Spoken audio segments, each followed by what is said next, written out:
आरोपी यहीं तक नहीं रुके। रिपोर्ट के मुताबिक बाप बेटे के अपने ही कपड़ों से साफ करवाया गया। 18 से ऊपर गंभीर चोटें, खून से सने हुए कपड़े और घंटों तक बेरहमी से टॉर्चर।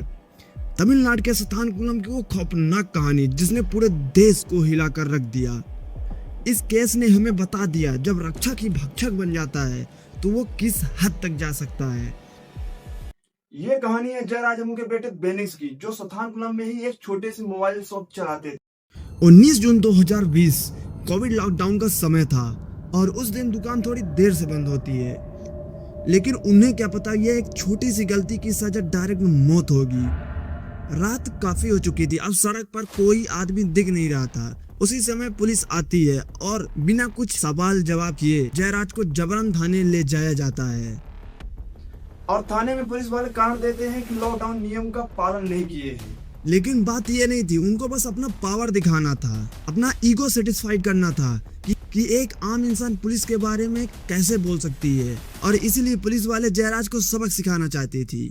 जब बात जयराज के बेटे बेनिक्स को पता चलती है, वो तुरंत थाने पहुंचता है और वहां जाके देखता है कि उसके पिता को बेरहमी से पीटा जा रहा है और वह रोकने की कोशिश भी करता है। और इसी चीज से पुलिस वाले और ज्यादा गुस्सा हो जाते हैं और उन्होंने बेनिक्स पर भी हमला करना चालू कर दिया। और इसके बाद शुरू हुआ बेरहमी का सिलसिला जो घंटों तक चलता रहा, जो 2400 पन्नों की चार्जशीट में उस खौफनाक मंजर का जिक्र भी है जिसे सुनकर रूह कांप जाएगी।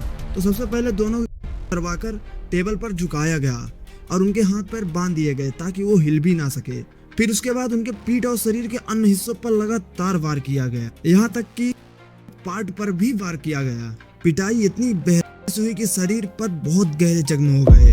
आरोपी यहीं तक नहीं रुके। रिपोर्ट के मुताबिक बाप बेटे के अपने ही कपड़ों से साफ करवाया गया। जयराज बार बार विनती करता रहा कि मुझे मत मारो।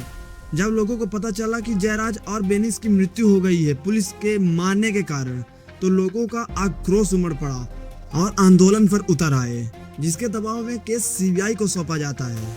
और सीबीआई के जांच में पता चलता है कि मामला सिर्फ लॉकडाउन उल्लंघन का नहीं था, बल्कि पुलिस अपना पावर और ईगो सेटिस्फाइड करने के लिए ये कदम उठाया। इसके कारण अदालत ने 10 पुलिस कर्मियों को आरोपी माना, जिसमें से एक पुलिस वाले की लॉकडाउन में ही मृत्यु हो गई थी, और 9 पुलिसकर्मी जिसमें से मुख्य आरोपी इंस्पेक्टर श्रीधर सहित 3 सब इंस्पेक्टर, 2 हेड कांस्टेबल और 4 कांस्टेबल को फांसी की सजा सुनाई गई, जो हिस्ट्री में रेयरेस्ट ऑफ रेयर केस माना गया। अगर आपको लगता है कि इस तरह की घटनाओं पर आवाज उठाना चाहिए तो आप इस वीडियो को शेयर जरूर करना, क्योंकि आपका एक शेयर किसी की जिंदगी बचा सकती है।